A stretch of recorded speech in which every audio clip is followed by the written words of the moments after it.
ces moments de confinement compliqués, où il y a beaucoup d'informations, on est tous branchés sur Internet, effectivement, pour sortir un petit peu de ce côté un peu anxiogène. Depuis quelques jours, vous savez que je fais des vidéos pour vous mettre en contact avec les professionnels de santé. Et j'ai été interpellée par quelqu'un que je connais qui propose une nouvelle prestation, en tout cas aujourd'hui, en termes de télémédecine à destination de l'Algérie. Je vous propose de me retrouver par Skype, confinement oblige, Monsieur Oberassi, qui est à Paris, qui travaille. Hein. Les journées, j'imagine, sont très longues, que je connais, que vous connaissez déjà, d'ailleurs, comme PDG de l'entreprise, de la société Le Paris Santé. Bonjour, comment vas-tu? Bonjour Samia, merci pour ton invitation et merci pour l'intérêt que tu as manifesté pour cette pratique, la télémédecine. Oui, avant d'arriver à la question de la télémédecine qui nous préoccupe particulièrement ces jours-ci, je veux bien que tu redises en quels mots qui tu es et quel était l'objectif, l'enjeu de la société Le Paris Santé que tu as lancé il y a quelques années, s'il te plaît. Un Algérien installé en France depuis pratiquement 20 ans. Je suis économiste de la santé, détenteur d'un master en ressources humaines et depuis peu diplômé de la faculté de Bichat d'un diplôme de médecine connectée. Je préside le Paris Santé, qui est une entreprise qui fait du conseil pour les établissements de santé ici en France, mais également qui s'occupe de l'accueil de la patientèle internationale qui souhaite se soigner en France et bénéficier de l'expertise de la médecine française. On compte parmi nos clients, nos patients, des Algériens installés en Et c'est Algérie. pourquoi. Et c'est d'où l'idée de s'élargir sur la télémédecine en Algérie. On va rappeler le contexte un peu particulier de la prise en charge des patients algériens. Là, je parle d'avant cette épidémie. L'idée était quoi? D'encourager les Algériens à venir se soigner en France ou à se faire soigner dans leur pays, en dehors de leur pays d'origine? Et au fait, l'idée, c'était, pour l'avoir moi-même vécu dans ma chair, hein, j'étais au fait, c'est une histoire familiale, et j'exerçais en Algérie et j'avais besoin d'avis pour mon père qui depuis nous a quittés, besoin d'avis plus experts en France. J'avoue que j'avais à l'époque beaucoup de difficultés à le faire. D'ailleurs, je n'ai pas pu bénéficier de cette expertise. Et au-delà de cette aventure humaine, c'est quand je suis arrivé aussi en France, j'avais rencontré des patients algériens qui, bien qu'il était en France, mais il était complètement désemparé par rapport à la lourdeur et la difficulté, et la complexité aussi du système de santé en France. D'où l'idée de cette entreprise qui organise le séjour de ces patients-là depuis le pays d'origine, là en l'occurrence l'Algérie, jusqu'à l'arrivée en France et permettre aussi la continuité des soins une fois que le patient est revenu dans son pays. Donc c'est un service complet qui commence avant l'arrivée du patient en France et jusqu'à son retour dans son pays, en collaboration avec les médecins sur place. Alors, on peut imaginer que ce principe, effectivement, est applicable en temps normal, et encore, on verra quelles sont les limites de cette prestation, mais aujourd'hui particulièrement, les vols étant fermés, la France étant isolée, comme l'Algérie d'ailleurs, il n'y a pas de possibilité de mouvement, donc tout l'intérêt enfin, pas d'initier, mais en tout cas d'encourager, de déployer le principe de télémédecine à destination de l'Algérie. Il y a un besoin réel au-delà de l'épidémie qu'on traverse tous ensemble. Exactement, tout à fait. Le confinement oblige et les consignes qui sont données aujourd'hui par les autorités en Algérie ne sont pas nouvelles, elles sont applicables un peu partout dans le monde. Et aujourd'hui, le service aujourd'hui qu'on propose trouve tout son intérêt. Aujourd'hui, on demande à la population de rester confinée, mais rester confinée surtout pour les patients, les personnes qui ont besoin de soins, c'est pas l'idéal. Aujourd'hui, il s'agit de faire face à cette pandémie, mais d'accompagner aussi ces personnes-là pour qu'ils continuent à avoir droit à leurs soins et aussi permettre le diagnostic de cette maladie-là. La télémédecine, pour revenir un peu à cette pratique, est connue depuis pratiquement un siècle, exactement un siècle. Hein. C'est né aux États-Unis. Elle est exercée en France depuis 2009, mais elle a une base juridique et elle est tombée en droit, ce qu'on appelle en droit public, c'est-à-dire qu'elle est reconnue aujourd'hui comme une activité médicale comme tout autre depuis novembre 2018. Et j'avoue que les débuts ont été très difficiles parce que 60 000 consultations ont été réalisées en un an. Et les chiffres sont juste incroyables. On a enregistré pratiquement 500 000 consultations entre le 27 et le 30 mars dernier. Tu parlais du cadre juridique de la télémédecine en France. Est-ce que c'est le même en Algérie, en l'occurrence? Je dirais qu'aujourd'hui, à ma connaissance, et j'espère ne pas me tromper, aujourd'hui, il n'existe pas de cadre juridique qui permette l'exercice de cette pratique en Algérie.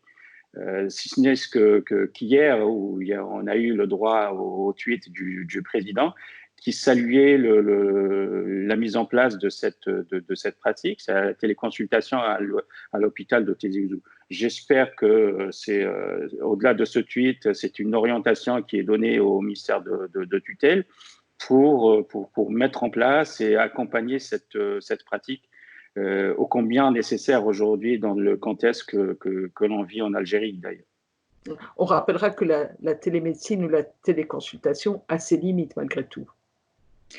Elle a ses limites, oui. Elle a ses limites, mais elle trouve elle trouve tout son intérêt aujourd'hui dans ce contexte.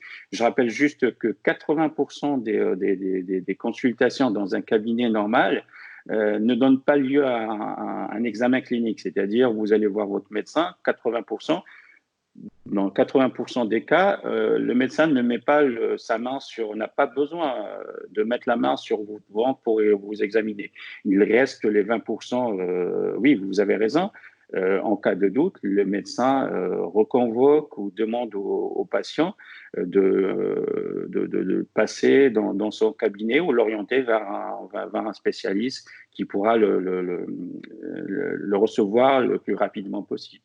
L'idée, c'est que ces téléconsultations soient pérennes. Aujourd'hui, effectivement, on voit tout l'intérêt, parce qu'on nous encourage à rester chez nous en tant que patients. On encourage aussi les médecins et les professionnels de santé à être de plus en plus prudents, parce qu'on est loin de la fin de cette épidémie. Donc, on voit l'intérêt de cette téléconsultation, mais l'idée, c'est que cette prestation perdure, qu'elle s'installe dans l'esprit, dans la mentalité des professionnels de santé et des patients, que ça devienne un recours pour éviter d'engorger les cabinets médicaux, comme on peut le voir ici ou en Algérie d'ailleurs. Exactement, tout à fait. Aujourd'hui, la téléconsultation est une partie de l'e-médecine, de la médecine connectée. Ce n'est qu'une partie.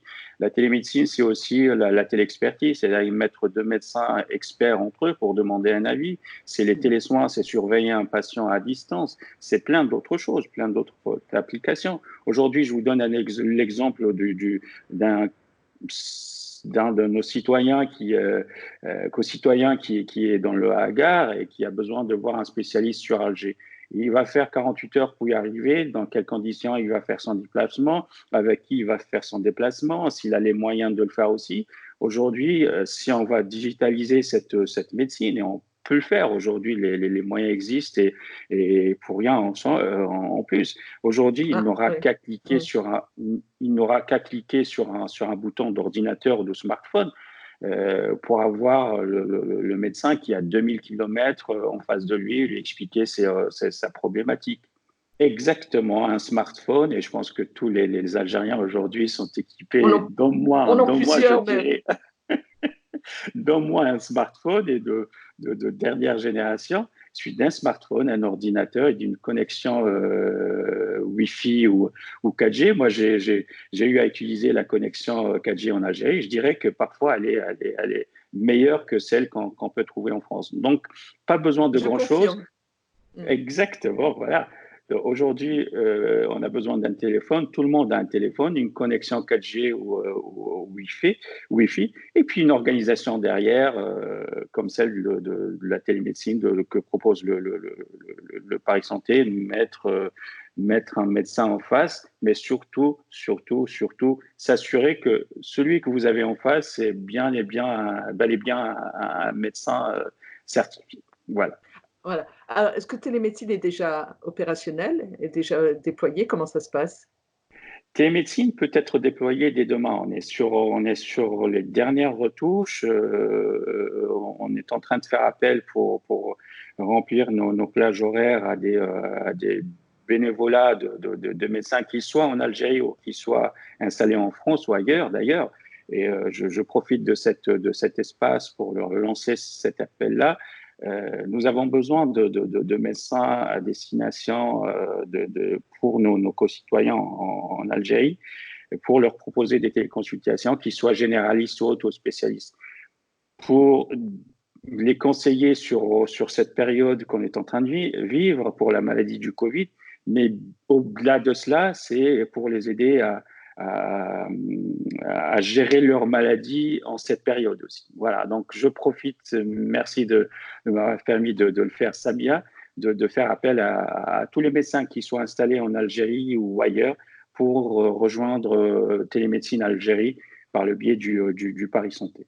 Et on sait combien ils sont nombreux. Alors, dans ces temps un peu difficiles, on va rappeler que l'un et l'autre, on est confinés. Bon, il y a pire comme situation. Il manque peut-être juste un bout de jardin, mais rappeler effectivement notre soutien aux professionnels de santé, là, qui pour le coup n'ont pas le choix, qui sont en première ligne. Et toi, Tout tu à es bien fait. placé. Tout à fait, exactement. Je pense que la situation est pareille un peu partout. Et moi, j'aimerais encore une fois profiter de cet espace pour saluer tous les professionnels de santé dans le monde et spécialement en Algérie. Et je sais combien ils ont à cœur d'accompagner le peuple algérien pour surmonter cette crise. Je leur dis qu'on est de tout cœur avec eux, mais au-delà du cœur, on essaie de leur apporter des solutions qui ont fait leur preuve ailleurs et qui sont tout à fait justifiées en Algérie. Donc, qu'ils n'hésitent pas à nous contacter pour la télémédecine ou pour autre chose sur lesquelles on pourra les accompagner, et ça sera avec un grand plaisir. Et ce n'est qu'un devoir qu'on est en train de réaliser, d'essayer au moins de réaliser moi-même, mes équipes et tous les médecins qui voudront bien nous accompagner, nous rejoindre. Et c'est vrai que le principe de télémédecine Algérie aujourd'hui, c'est de permettre d'avoir le même niveau de prise en charge pour tout un chacun, d'autant plus que là, actuellement, les frontières sont fermées. Donc voilà, il n'y a plus de disparité qu'on a connue avant de personnes qui pouvaient payer leur billet d'avion, payer leur visa, voyager, avoir l'avis d'un spécialiste. Là, c'est vraiment non seulement réduire les frontières et faire en sorte que tous les patients sont traités à niveau égal, de manière équitable. Exactement, c'est tout à fait le concept. Aujourd'hui, on est, pour préciser, les consultations qu'on proposera seront complètement gratuites hein, sur toute la durée de la crise du Covid. C'est un choix qu'on a décidé de faire pour accompagner le peuple algérien dans cette crise. Et je les remercie d'ailleurs tous les professionnels de santé qui ont accepté cette idée-là. Et ils n'ont qu'une envie, c'est de commencer le plus rapidement possible. On va faire en sorte de relayer le message, puisque je pense que toi et moi, on a un répertoire de contacts qui est intéressant. Et c'est vrai que depuis quelques jours, bon nombre de médecins, de spécialistes de la santé, de professionnels m'ont sollicité en me disant on veut faire quelque chose, qu'est-ce qu'on peut faire? Parce que de toute façon, l'envoi de médicaments, on sait que c'est compliqué, voire impossible. Le soutien financier peut se faire de manière ponctuelle au travers d'associations. Il y a beaucoup d'opérations de solidarité qui existent, mais effectivement, là où nos médecins dits étrangers qui existent ici, et bon nombre sont algériens, peuvent apporter le reste, c'est effectivement dans la télémédecine, la téléconsultation. Dans l'hommage que je voudrais rendre avant de prendre congé de toi et de te laisser retourner tranquillement à tes activités, je voudrais effectivement rappeler un hommage à tous ces professionnels de santé qui ont payé de leur vie. Jusqu'à hier, pas plus tard qu'hier, un médecin généraliste, le docteur Ali Djemoui, qui exerçait à Champigny-sur-Marne en région parisienne, rappeler qu'effectivement, encore plus que d'habitude, prenez soin de vos médecins. Je veux dire, on est bien content de les trouver là et de comprendre qu'actuellement, effectivement, si votre médecin annule les rendez-vous, sauf urgence, et il vous propose la téléconsultation, c'est que c'est un intérêt, c'est une manière de nous préserver, nous en tant que patients, mais de préserver également le médecin que vous avez l'habitude de croiser et que vous êtes bien content de trouver pour qu'il vous prenne en charge. Donc, encourageons la télémédecine. Merci à toi, Samia, Merci. pour cette invitation. Permets-moi, en dernier, de m'associer à ton hommage pour ce médecin et tous les professionnels de santé qui ont perdu la vie pour sauver la nôtre. Merci encore à eux et puis merci à toi. Et puis je te dis à bientôt dans les plus brefs délais, j'espère. Ouais, avec grand plaisir. Dernier petit clin d'œil à ton épouse qui est médecin généraliste, qui est sur le terrain, qui continue à prendre soin de nous. Donc voilà, encore plus aujourd'hui que d'habitude, prenons soin de nos professionnels de santé. C'est eux qui sont là pour nous soigner. D'ailleurs, que je vois partir avec un petit pincement au cœur tous les matins et que j'ai accompagné pour mettre en place la télémédecine. Et je dis que la famille vit mieux cette crise et elle vit mieux son engagement à travers cette nouvelle pratique. Et sachant que nous, on se plaint d'être confinés, imaginez que d'autres personnes voudraient bien rester à la maison, qu'elles n'ont pas forcément le choix. Donc, hommage à toutes ces personnes-là. Merci beaucoup, prends soin de toi, de ta famille, et bientôt pour reparler de télémédecine, mais j'espère vraiment que que cet événement un peu compliqué, cette période un peu compliquée de confinement, est le début d'une amorce de changement de mentalité, de pratique, et qu'on aura tout à gagner dans ces périodes difficiles. Je l'espère. Merci à toi, Samia, et puis à Merci, bientôt. bonne journée. Oui.